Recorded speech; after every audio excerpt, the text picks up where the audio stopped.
Okay, this is the Bayshore Elementary School Board District board meeting on April 14. The time is now 6:33. We're going to go into closed session. Are there any public comments? There are no public comments. Okay, we will close the session for closed session.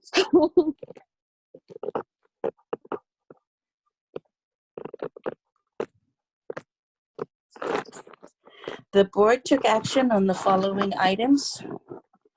Approve the hiring of Mary Catherine Muniz for 5th grade teaching position. The board will continue closed session following. Okay, I'd like to call this meeting order at 6:44. Roll call. Papua, Gutierrez-Pilar. Here. Owens. Yeah, here. Rendoris. Here. Rudolph. Here. Okay, thank you. Please stand for the Pledge of Allegiance. Sorry, I'm raising my hand. I pledge Allegiance to the flag God of the United States of America, To the and Republic the republic for which it stands, one nation, under God, God, Indivisible. with liberty and justice for all. Thank you. Okay, I need a motion to approve the agenda. I'll make the motion. Second. All in favor? Aye. Motion carries. Okay, Superintendent Pittman, are there any public comments? No comments. Okay. I need a motion and a second to approve the consent items. Motion. Second. All in favor? Aye. Aye. Motion carries. Okay. Item 7 is educational services. I would like to hand it over to Dr. Pittman. So for educational services tonight, we have just an oral report regarding our grading policies.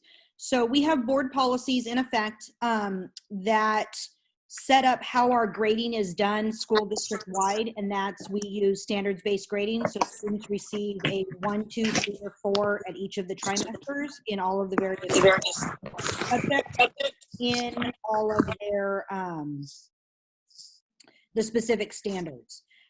With us transitioning to distance learning due to COVID-19, we're not going to end up doing grades like that at the end of the trimester. We made it through the full 2 trimesters. And then when we transitioned to distance learning, it was at the beginning of the 3rd trimester. And in this particular model, it's not appropriate for us to continue to provide grades in that manner. And so I have been working with other districts and the teachers to find out how we could possibly move forward, looking at research. And what's going to end up happening is I'm going to make a recommendation to you at our May board meeting for a temporary change in our grading policy. And it's only temporary, and it's meant for when we're in an emergency situation like this, where we are providing distance learning versus a traditional in-class learning. But I wanted to let you know that so for example, I am sure you've seen on the news that the colleges have switched to pass-fail. Various high schools are switching to credit, no credit, pass-fail. They're making their decisions. Jefferson Union has not officially made their decision yet. And so what I'm leaning towards, based on the research that I've seen, conversations with our teaching staff and conversations with other districts within San Mateo County, is having our teachers provide a narrative response at the end of the trimester. And what that will do is it's not a complete grade.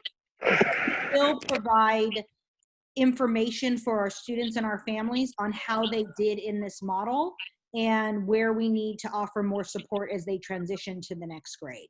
So I will have something officially written up that I will bring to you at the May board meeting, but I just wanted to let you know that we will need to do a temporary board policy specifically related to grading. Are we getting 100% of students checking in? No, I'm going to share that later. We have about 9 children that we are having difficulty getting a hold of them. All other families we're getting a hold of, whether it's them picking up the paper packets, phone calls, Zoom, those types of things. So we have 9 families that are sitting out there that Maya and I are discussing how we're going to do home visits to knock on their door to find out what's going on. Okay. That was a good question, Miss Joy. Okay. Okay.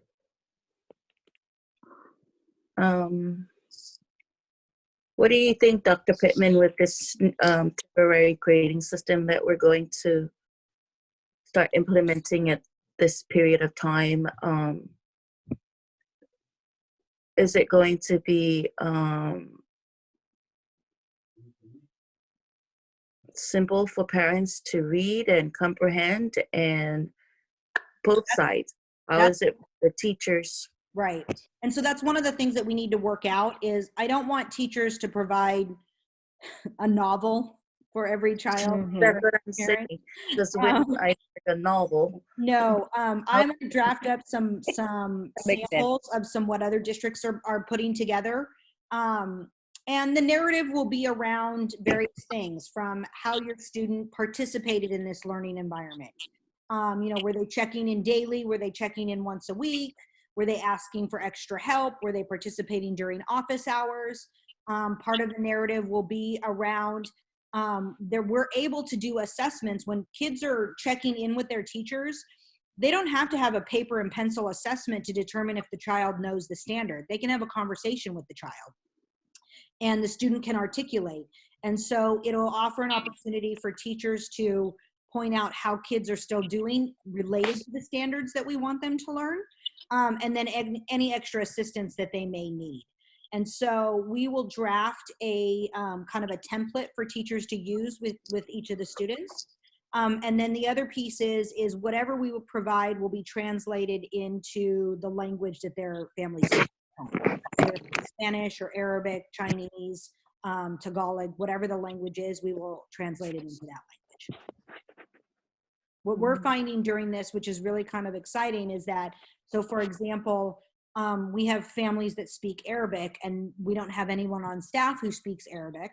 But what Maya's been doing is sending them a text or an email, and then they translate it from English to Arabic, or she'll translate it. And then they'll respond back in Arabic, and then she'll take it from Google and she'll translate it from Arabic back to English. And so it's not, it's not 100% precise, but we're making it work in this environment where we are able to communicate with our family. That's good. That's really good. Is this? Audra, sorry, I don't know if this is something to be talked about in another section, but what was also the percentage of devices that needed to be handed out? I have a whole COVID-19 update that has all of that information. So if you're just patient, I will share that with you shortly. Perfect. Was this system, is it clear from the whatchamacallit, the summit to the education? Grading is up to each individual district. So Ed Code says that the superintendent and the board determine the system, and then the teachers determine the individual grades within that system. And so every district is determining, so we're all having conversations because we're all in the same boat. And so the districts that I've been communicating with in terms of K-8, well, K-5 predominantly, because their middle schools use letter grades. And so their middle schools will probably go to a pass, no pass, but that doesn't mean anything for us. And so those that are K-5 that are standards based, we've all been having conversations, and we're all pretty much leaning towards some sort of narrative response. Again, so that, San Mateo County have been very fortunate during this time that the superintendents communicate on a regular basis. When this first started, we had daily meetings. Now we're meeting twice a week. But we're all asking each other questions. There's no reason for any one of us to have to reinvent the wheel or have to figure this out on our all by ourselves. And so I feel very fortunate that we are able to lean on each other and bounce ideas off of each other and see where are the pitfalls in this, where are the strengths, and how can we implement the best that we can do. The other piece about this is that a big issue as we transitioned into this is dealing with the social emotional perspective of this and trauma, people being at home by themselves and not interacting with other people. There's a lot of mental health that we need to address as well. And so by not assigning traditional grades, that's relieving some of the stress on our students and families, as well as relieving the stress on our teachers, which is a step in the right direction. Okay. Yeah, those were the parts I was going to bring up. How effective this new grading system will be able to pick up our behind students. Right. So that's still something, you know, and I'll talk about this in my COVID-19 update as well, is thinking about how we're going to address this hopefully in the summer and or next year in worst case scenario. Okay. Around this time, don't we typically do like progress reports? And if so, how are we dealing with that now? No, we did our second semester grade, second trimester grades went out the first week we were out.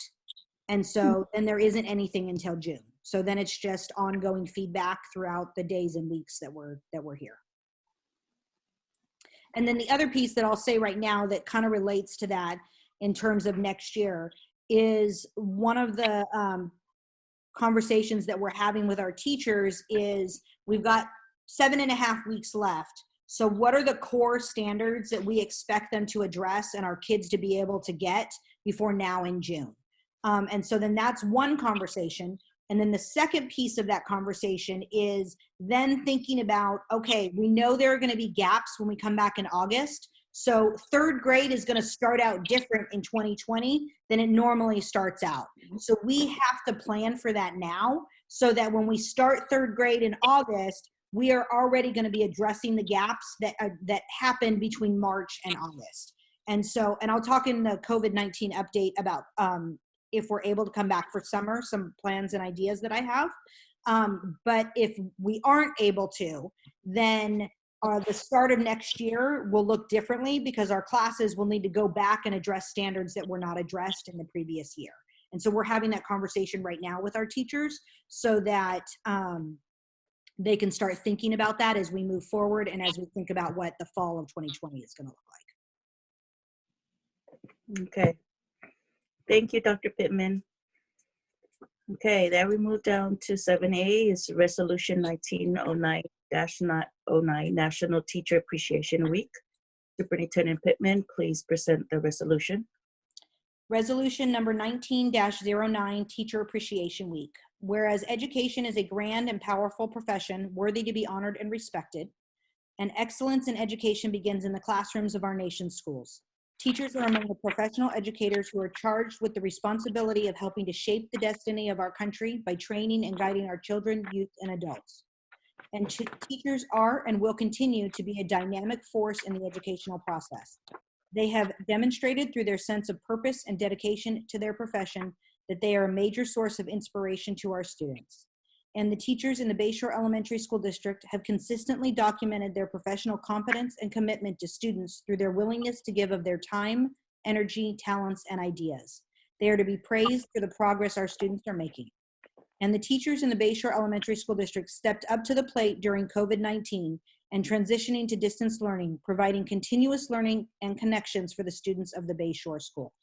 And our teachers should be deeply respected and highly recognized for the contributions they have made to our country, our state, and our nation. And the week of May 4th through 8th, 2020 has been declared as Teacher Appreciation Week. The goal of Teacher Appreciation Week is to raise national and local awareness of teaching excellence in building a better society. Now, therefore, be it resolved, the Bayshore Elementary School District Board of Education does hereby proclaim May 4th through May 8th, 2020 as Teacher Appreciation Week in the Bayshore Elementary School District and urges all schools, centers, departments, parents, businesses, governmental and community agencies, and the entire community to participate in the celebration of the significant role teachers play in shaping the lives of our students and the future of our great nation.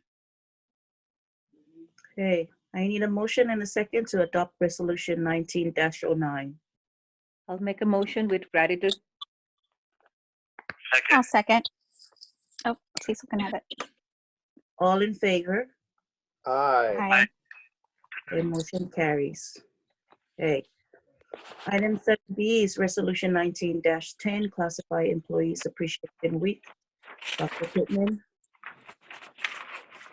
Resolution number 19-10, Classified Appreciation Week. Whereas classified school employees in the Bayshore Elementary School District are involved in nearly every aspect of education, including maintaining school buildings and grounds, providing secretarial and clerical assistance, Oh, no. preparing and serving meals, keeping school facilities clean and orderly, assisting in the classroom, providing a secure environment, and many other specialized services.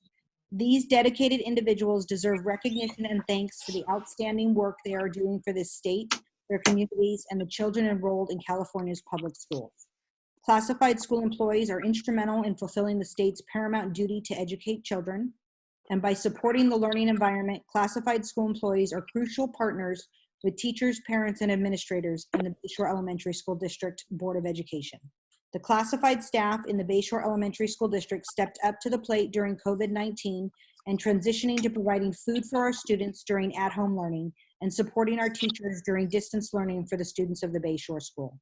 And now, therefore, be it resolved that the Bayshore Elementary School District Board of Education does hereby proclaim May 17th through May 23rd, 2020 as Classified School Employee Week in the Bayshore Elementary School District, and urges all schools, centers, departments, parents, businesses, governmental and community agencies, and the entire community to participate in the celebration of the significant role classified staff play in shaping the lives of our students and the future of our great nation. Okay, I need a motion and a second to adopt I resolution. make a motion. Okay, I'll second. all in favor? Aye. Aye. Motion Aye. carries. Item 8 is Business and Physical Services. I hand it over to Dr. Pittman. So for the month of March, we received $0 in developer fees. Unfortunately, they had put a stop to Toll Brothers doing their construction because at first they were saying that it was not considered an essential service. I have since seen that Toll Brothers requested the city of Daly City to pass a resolution stating that it was essential because they are building homes and more homes in the Bay Area is an essential service. And I believe, I don't know if they passed the resolution yet, but I do believe that they received something that says that they can move forward. So hopefully that'll start moving forward within the next week or two. Yeah, Okay. they're working on it now. They I are. seen them working the other day, yeah. Okay, great. So then that means they already started moving forward. Yeah, good, that's good. Are They're we completing. scheduled for more developer fees? Excuse me? Are we scheduled for more developer fees? We are. They still owe us, but when they stop construction, then they're not paying any developer fees because they pay when they start the building of the particular unit or the particular house. Do we have like 2 more payments or 1 more? At least 2, maybe 3. 3. I can okay. look up and send that information to you. Okay, that's great. Okay, thank you. Okay, do you have a school reports? No school report because I'm going to do that in the COVID-19 update. Okay. Item 10 is the superintendent's report. I'd like to hand it over to Dr. Pittman. Okay, so I am going to share with you. So you should see a PowerPoint presentation. Thumbs up. Not yet. Not yet. What do you see? The agenda. Assembly. Oh, hold on. I need to stop. I need to share a different screen.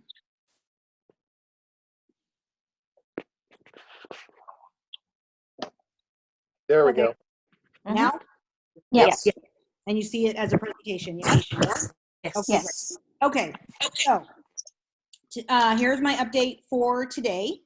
So for COVID-19, I'm going to talk about what the schedule looks like for the district, what digital learning looks like, what we've been doing in food services, human resources, our promotion activities, summer options, and then San Mateo County School Boards Association is going to be developing some work groups for recovery as we move ourselves out of shelter at home. And so I wanted to let you guys know that they're going to be looking for volunteers for various work groups. So our schedule, we started our distance learning on Monday, March 16th. From Tuesday, March 17th through Friday, April 3rd, we were open 5 days, Monday through Friday from 9 a.m. to 1 p.m. Beginning yesterday, we shifted to only being open on Monday, Wednesdays, and Fridays from 9 to 1. And the reason for me making this shift was we had gotten 3 weeks under our belt. We had figured out how to streamline the systems in terms of food service, in terms of distance learning with our packets, families coming in and picking up. And we are still sheltering at home in San Mateo County. And so I wanted to make sure that we were doing our part in terms of limiting the amount of time that families and or workers were in and out of their homes. And so transitioning to 3 days a week allows our staff to stay home more often and allows our families to stay home and not have to come every day to pick up food. Now they can only have to come 3 days a week. So it's just one effort of ours to try to assist with sheltering at home and ensuring that people are not going out as little as possible. All staff. So are we providing the meals for both that Monday and the Tuesday? Yes. Okay. Yes. So all staff are rotating through as disaster service workers. They come in once every 2 weeks with a few exceptions. So for example, the administrators come in every week. Our front office staff, Annette, Merle, and Rocio come in every week, once a week though. Our custodian comes in all 3 days because he's constantly cleaning and disinfecting wherever people are, whatever they're touching. He's working through the whole system to make sure that we're staying clean and disinfected. And then our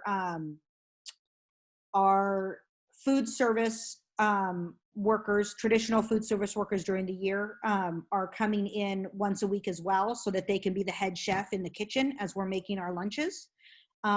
Brian is coming in every week to help out with technology.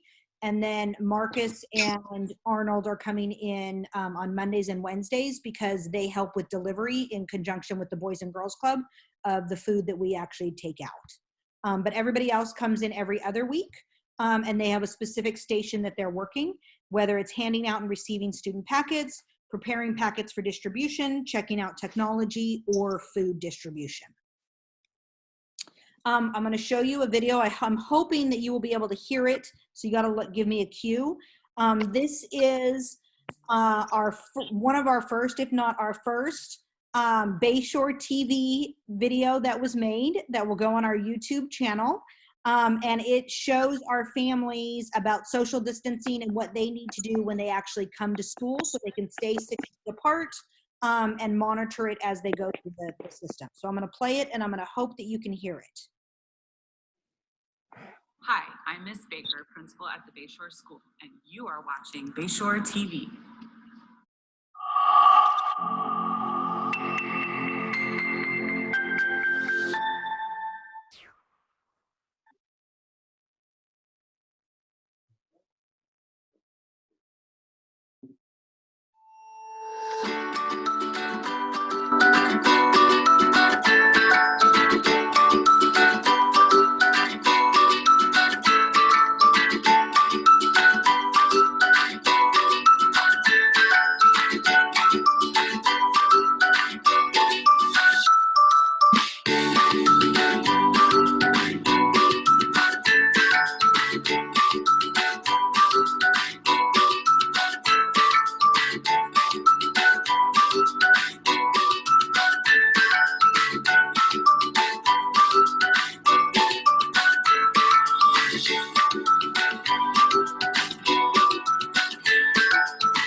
great system. Thank you. I have two comments. Yes. One comment is there any chance we can include audio where someone is saying what's on the screen? Yes. And then the second one, are we considering having our staff wear masks? They are. They started that this week. This video was made before we were required to wear masks and before we came back this week. So yes, now when we come, everybody has a mask. Okay. And then the part where she's walking in front of the benches, I kept thinking, what? She should walk behind in case there are people who are sitting on the benches. Nobody was on the bench though. Oh, I see what you're saying. Yes, that probably could be. Yes. Because like, she's too close to me. I will. It runs really good. I've been there observing it. And I know Dr. Pittman took this before, but I've been there and see how it is. It runs pretty good. You know, granted the fact that there are some hiccups here and there, but hopefully as we go along, everything is going smooth. So kudos to whoever put this up, and great. This is a really good way to practice it and show it to our community. Are the community are they able to view it somehow? Yes. Somewhere? Yes. So two things. One is that I'm going to give credit to Marcus Dyson, who made the video. I figured. He is our person that is in charge of our Bayshore TV. So this is how he's starting now. This will be an elective next year that middle schoolers will be able to make news TV videos. And we already have ideas of some segments, like there'll be a sports segment.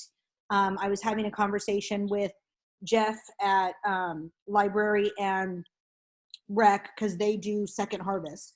And so next year, he was saying that this year, that oftentimes the families weren't all that excited about the types of fresh vegetables that were in the food that was given.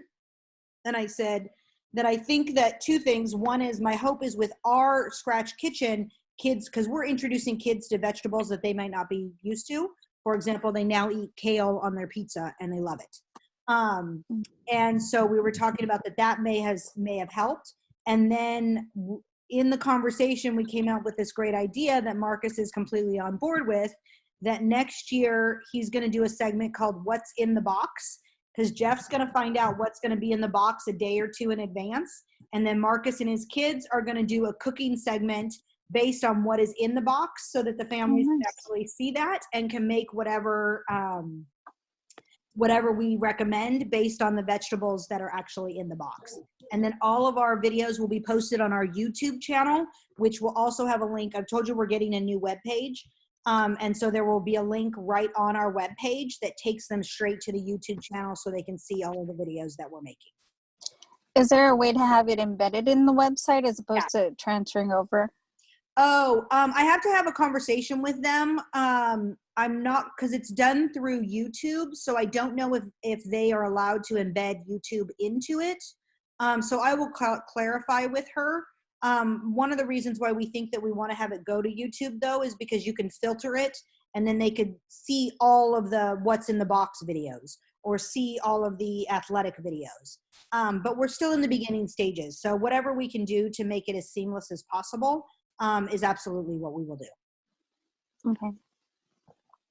And with our new website, are we going to be able to have all the teachers actually fill in their information so it doesn't look like a work in progress? Yes. So what will happen is every teacher will have a spot, and then so I try to find the silver lining in things. And so us having to go through this and step up to the plate right now immediately through distance learning is forcing us to step up our game when it comes to digital learning and being digitally present. And so this will help us as we open up the next year to have a better web presence with all of our teachers. Okay, thank you. Good, thank you. Okay. So in terms of digital learning and connectedness, since COVID-19, we have daily staff meetings from 9:30 to 10, which is done via Zoom, or they can call in. We started out with a check-in to see how people are doing. Do a mindful minute. I have updates that I've heard based on the superintendent meeting or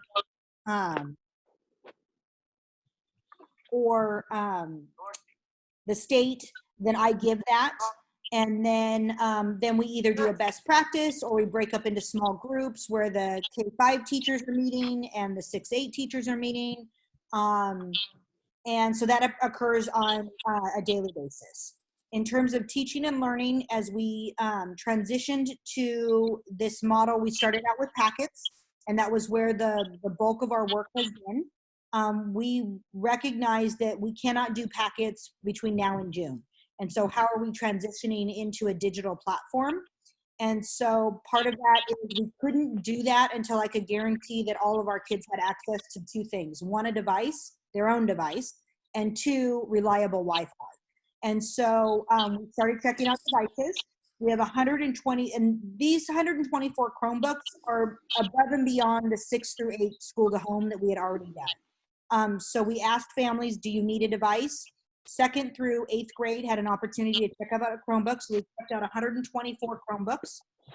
Kindergarten and 1st grade were able to check out iPads. We've checked out 33 iPads. We still have 9 students that teachers have listed saying that they need a device and they have not come in and gotten one. So Maya and I are working on how can we reach out to those families so that we can get them a device. We partnering with the San Mateo County Office of Ed, they received free hotspots from CZI. And so we requested 50. And so far of our families, they've only requested 19. We are hopeful to get them this week, maybe the beginning of next week. Once they are in hand, in my hand, I am going to have a 24-hour turnaround, making sure that they're in the hands of our family.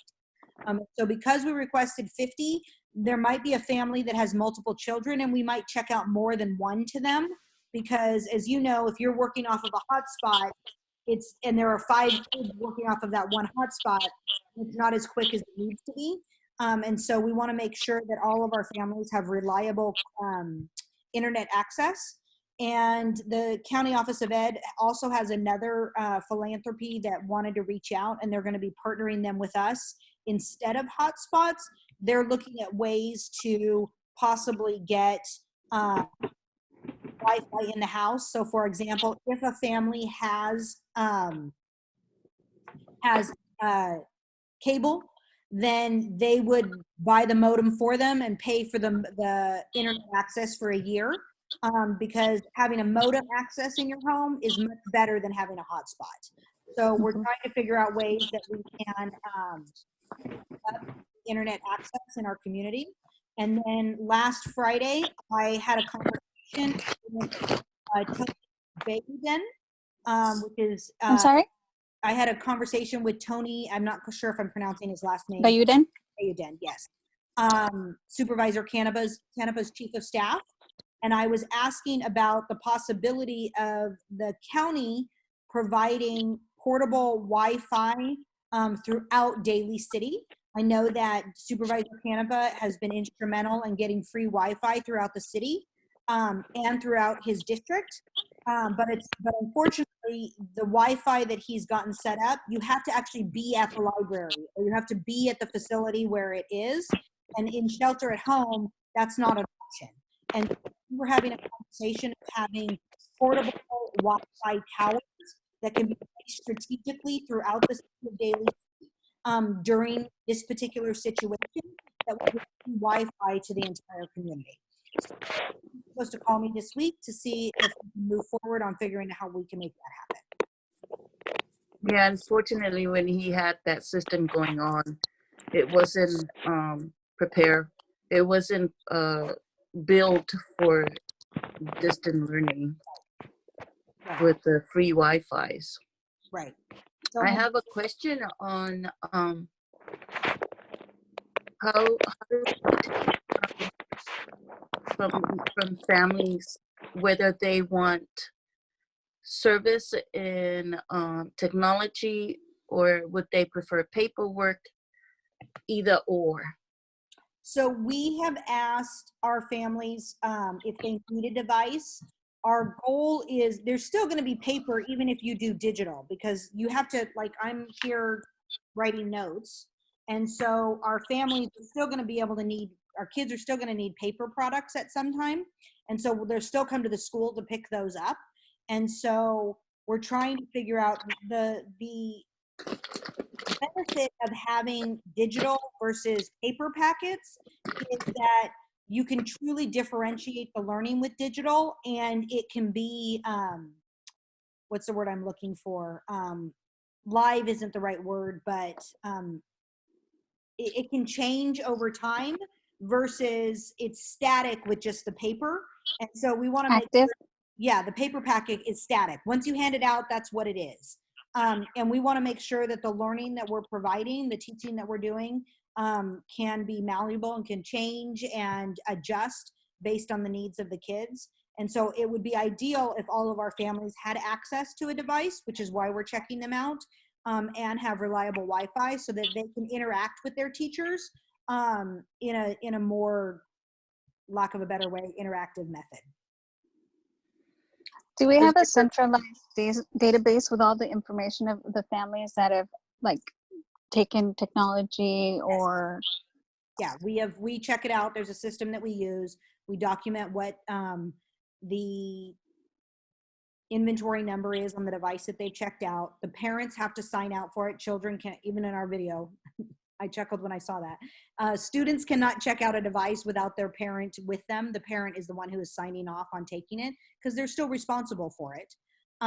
They're also signing off on the fact that it's going to be used for educational purposes. It's not meant to go home so that they can play video games and search the web.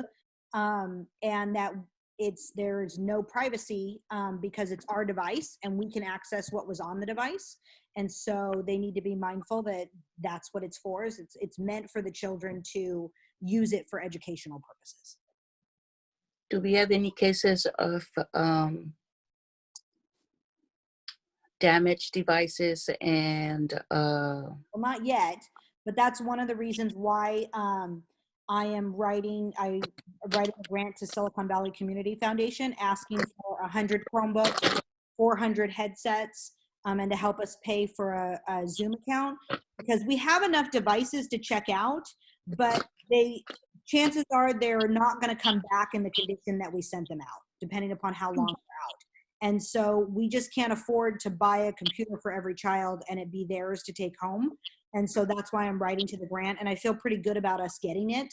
And then we'll be able to, should they come back damaged, we will have some already ready to be replaced when we get back into the regular school year. Now, So when they, go ahead, please. sorry, I was just gonna say, you know, since we are keeping a database, it would probably be good to note the condition that they're returned in and reward the students that return it in good condition. If we do get new ones, they get the new ones, that, you know, just to show responsibility. If you show responsibility, then you're going to get the newer ones, as opposed to if you're spilling your dinner into your keyboard every day or snacks, then you're going to get a used one. I don't know. That's my personal opinion. Yeah. Okay. Should we invest in keyboard covers? Sure. I can look into And that. then my other question is, Keyboard covers. Oh, Jesus. Go ahead. is our schedule for refreshing our devices? It's, And have we decide budget for when that time comes? yes, we do. We refresh them every 3 years. Where are we? So we should be doing it this year, right? Because we had it in 2017. No, we refreshed some so we don't refresh all of them at the same time. We refresh a third. So every year we should be refreshing. Yeah. So it's rolling. So it's not $100,000 every 3 years. It's a smaller amount when we refresh. So this year we didn't have to refresh any. Next year we'll refresh. Well, next year's will be different based on the fact that we now have this. The grant. Yeah. Well, and so. Well, and the number that are checked out in personal at home. will I be in. mean, there's going to be a higher level of damage. I'm sure there will be some that just don't get returned. Right. So since I haven't, since the official grant hasn't been released yet, and I'm seeing that because I wrote it originally, I submitted it, and then they decided to change how the submission was going to go. And I had asked for 100 Chromebooks, but I may now go back since I have to resubmit and submit for 125 or 150, since that's how many were actually checked out. Because then that would be a one-to-one replacement. Mhm. Do we have insurance on the devices or no? I have to check. I know that we have a warranty for them, but It's usually 1 year, isn't it? yeah, I'm not quite sure if we check the devices out, if that negates the warranty. Voids it. Yeah, I'll check into that.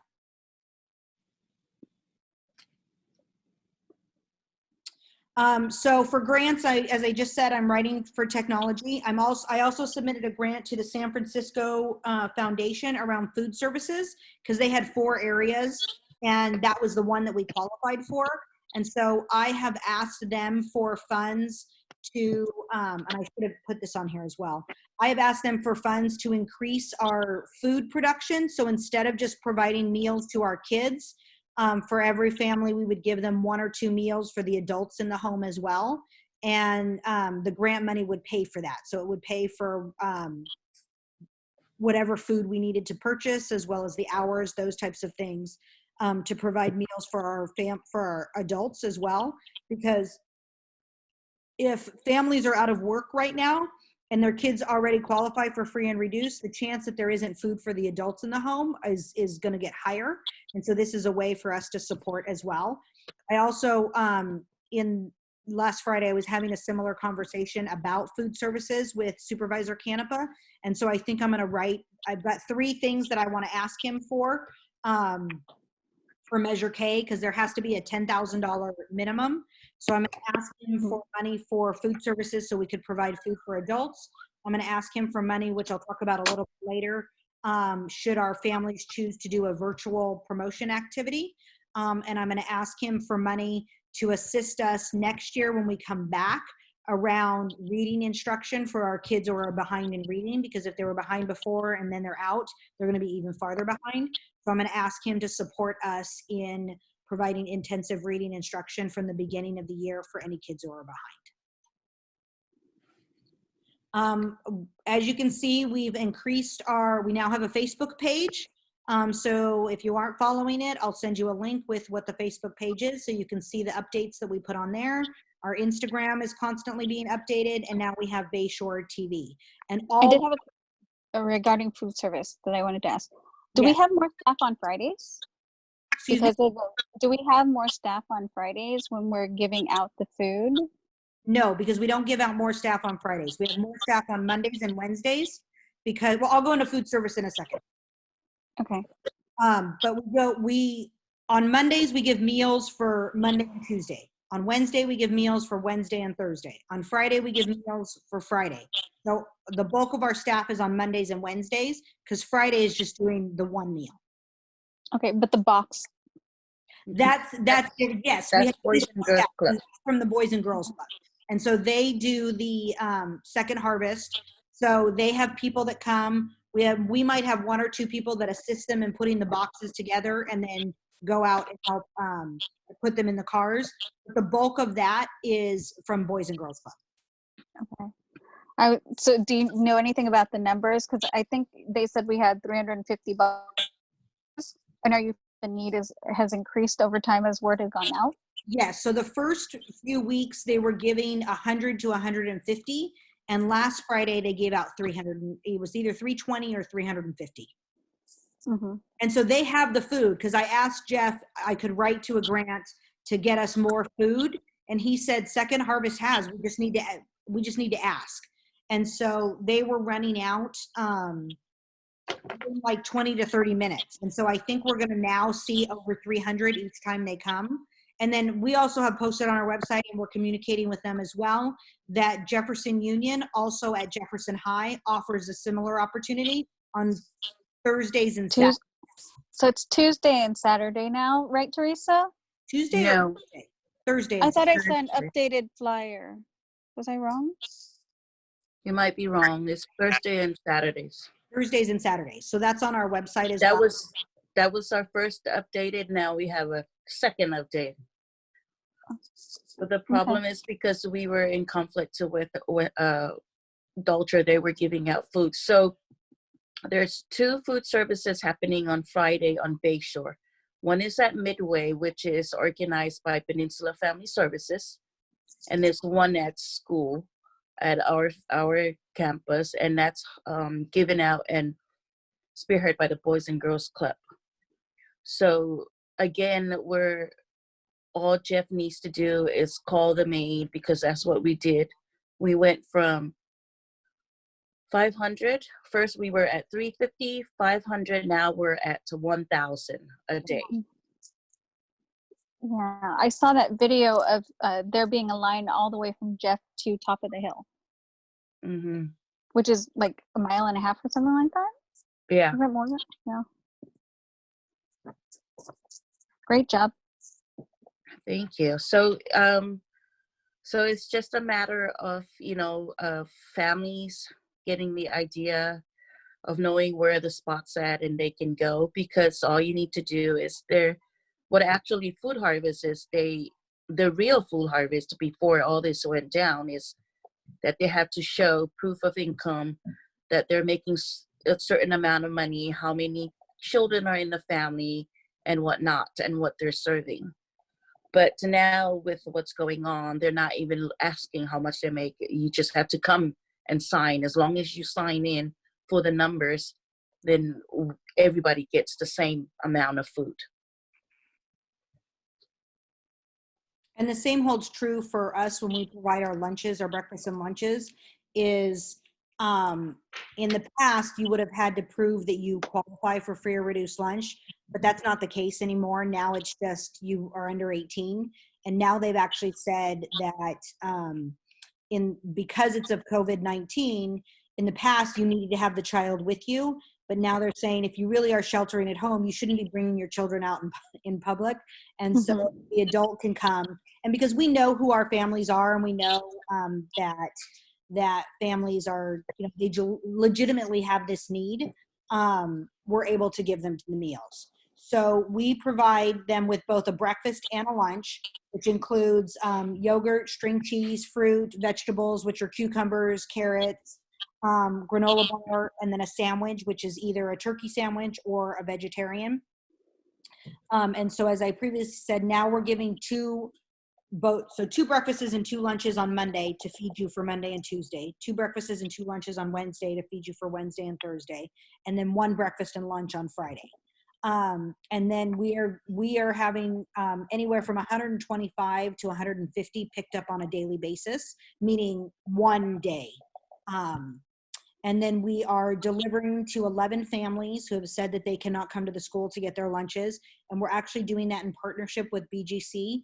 Marcus and Arnold. Marcus works for BGC, and so he drives the van. And then him and Arnold use the van. So one sits in the front, one sits in the back. So they're still 6 feet apart, and they go and deliver the meals to the families. That's great. Is anyone taking photos?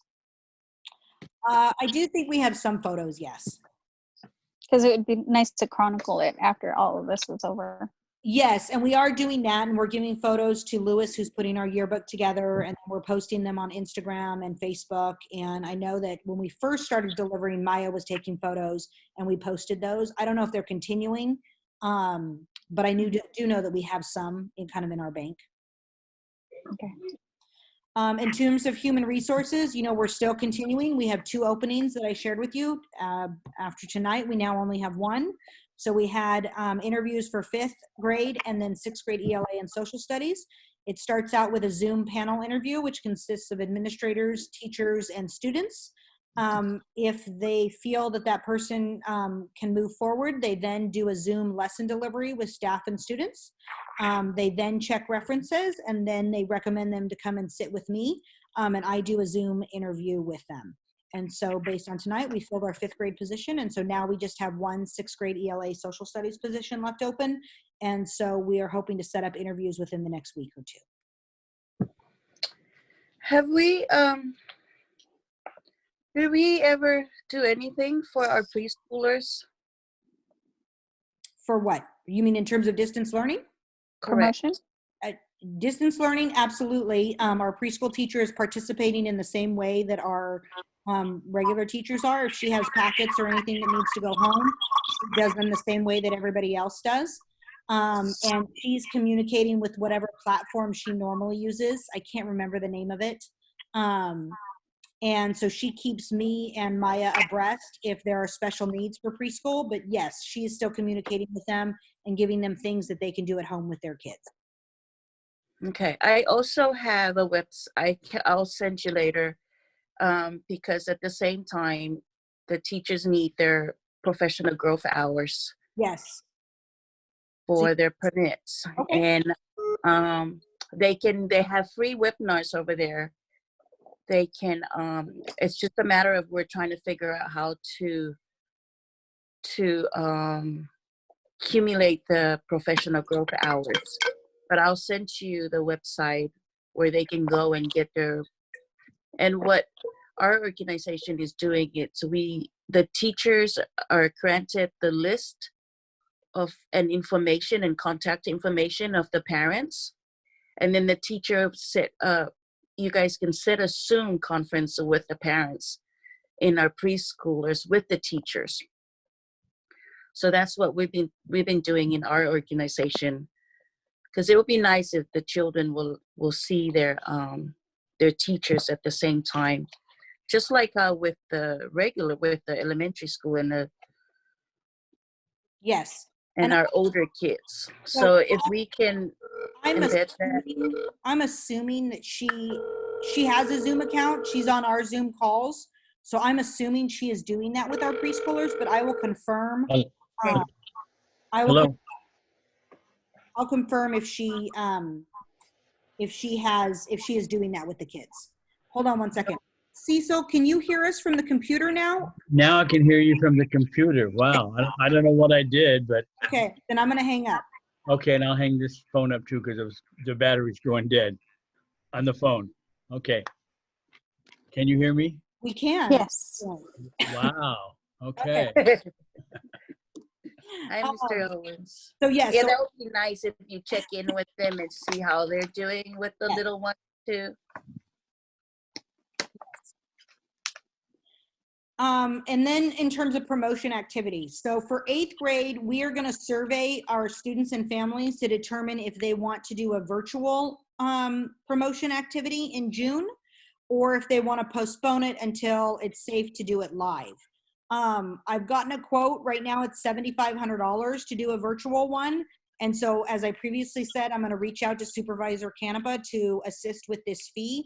He was willing to give $100,000 to Jefferson Union to do virtual graduations. So I think he can give us $7,500 if families want to do this. Hopefully, yeah. So again, we're going to wait to find out from our kids, because I don't want to do something that they don't want to do. And we're willing to hold off if they want to do it live because they want to see their friends. We'll do whatever the families want. And then preschool and kindergarten, we will wait and we will do a live transition before school starts. So we'll do something at the school, maybe 1 to 2 weeks prior to the start of the regular school year, so that they can have their transition before we start the school year in their new grade. How far out would you be willing to postpone it? I'll postpone it till, like some high schools were thinking about waiting till winter break when kids came back from college. I'll postpone it till whenever we can safely do it, and we'll get a majority of our families to show up. Okay. Thank you. Sounds good.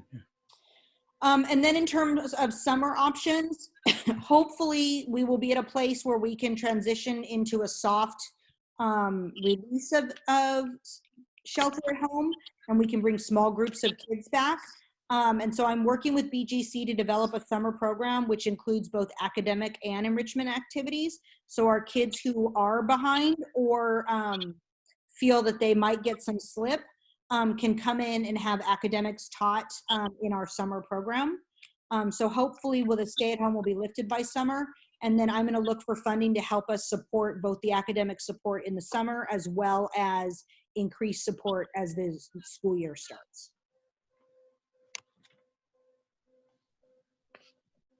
And then finally, and I will send these to you. As I said, San Mateo County School Boards Association is developing some work groups. And so they're going to be looking for school board members as volunteers as we move forward. So these are the work groups that they've designed: planning for underserved populations and equity, education, delivering resources to a shelter-in-place population, economic recovery, financial impact planning, preparing for a secondary natural disaster while sheltering in place. So for example, if we had an earthquake while we're sheltering in place and people had to move out of the area, what would we do? Triggers for coming out of shelter in place, models, testing, and tracing. And then preparing for a second wave. If we come out too soon and then in December, hopefully we'll be prepared for it. There's when they want volunteers from the board, these are so how soon they want us to volunteer? Not yet. Nancy will send me out an email when they're ready to actually start these. I think they're planning in the next week or two, but right now she just shared that these are the topics and they're not ready for people to give them names yet. If you want to tell me now when I get the email, I can immediately respond to her. If there's one of these that really resonates with you, by all means tell me now so that when she sends the email, I can send her an automatic response. I don't know about for the rest of the board, but I suggest that we all pick something that resonate with you and maybe admit it. I don't know how comfortable are you, but it'll be best if we all play a part in this. So I'll email you out this presentation and then you guys can think about it and then you can shoot me back what you would feel most comfortable with. Audra, do they have more detailed explanations for each topic so that we could get a better understanding of what they're looking for? As of right now, she has not shared that with me, but I will ask for that and then I will send that to you so that you're making an informed decision. Thank you. Okay. So then next, so you've been asking questions as we go. Yes. So I just want to update you that Midway Village, their master plan is going to be presented to the Daly City Planning Commission on Tuesday, May 5th. So if you're able to watch it on TV, great. And then for Baylands. Can you send us a reminder? Yes, I can do that. That'd be channel 27. Is it going to be a Zoom meeting so that we can provide public comment? I will ask because Matt Lewis emailed me and told me this, and he asked me if I could be there to support in any way. So I'm not quite sure what that means. There must be some sort of way that the public can interact. So I will ask him, and then I'll reach out to the Planning Commission as well. Okay. Are they going to pay you to support them? No. No.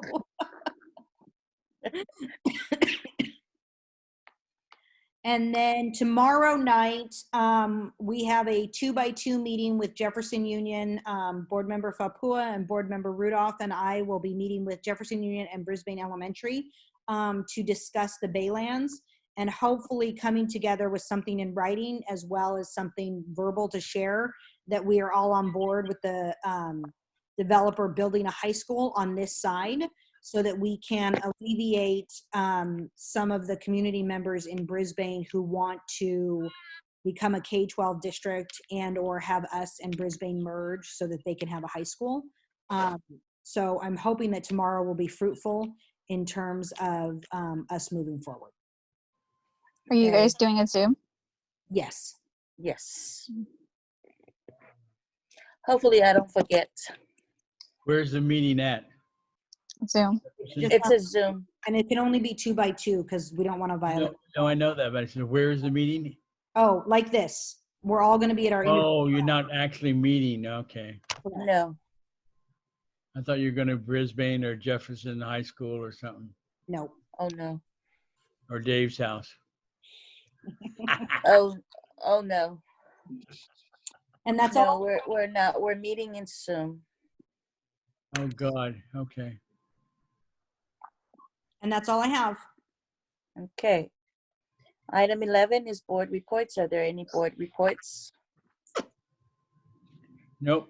I'm still collecting bottles and I'm sticking them in my garage and in my backyard, bottles and cans. So whenever ever they open up, I'll start taking them off.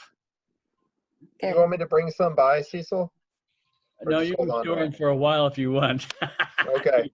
You got room to store them? Yeah, I can keep them. Okay, store them for me because I'm getting a lot of them. Okay. Okay. Thanks anyway. Audra, problem. there was, in some of the elected reps meetings, they've mentioned about an increase in domestic violence, both for adults and children.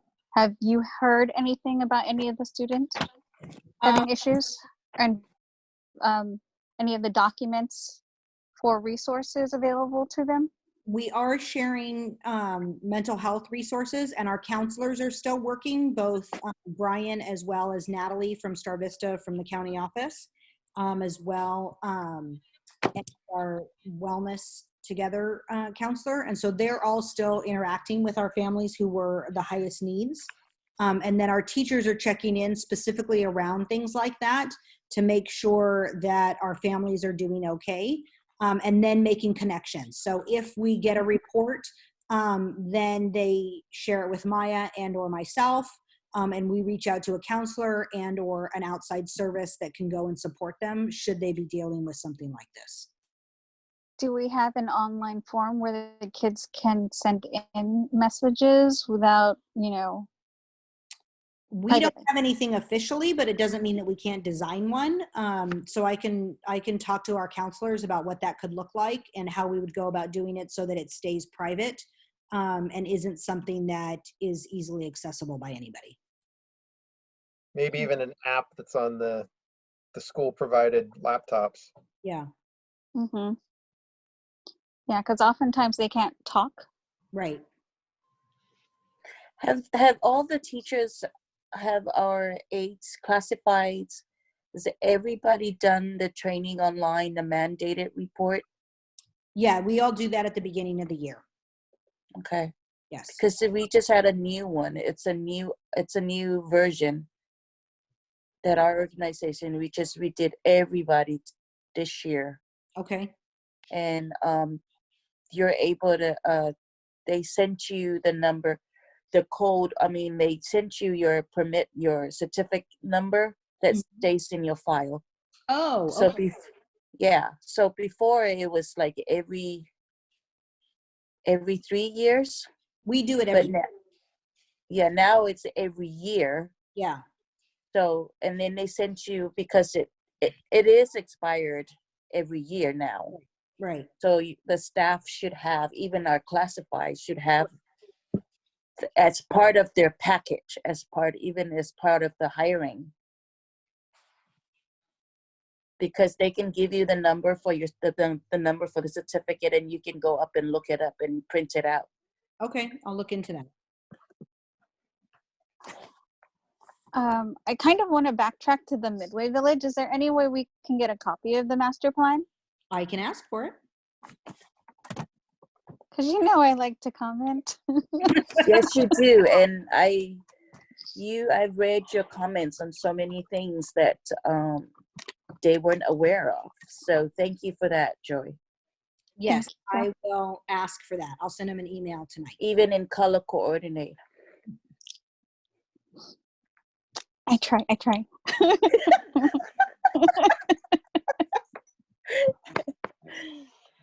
Someone has to speak up for our people. Yes, and thank you for doing that. Well, anybody else has a board report? No, blinking. We have to do closed session. Yes. Okay, so the board now will Adjourn. adjourn, and now we're convening to closed session. Audra's gonna have to kick me out All right. Okay. Will this cut me off? Bye. Okay. Okay. We're adjourning from closed session and no action was taken. And it's 8:37. Adios. Thank you. Good luck.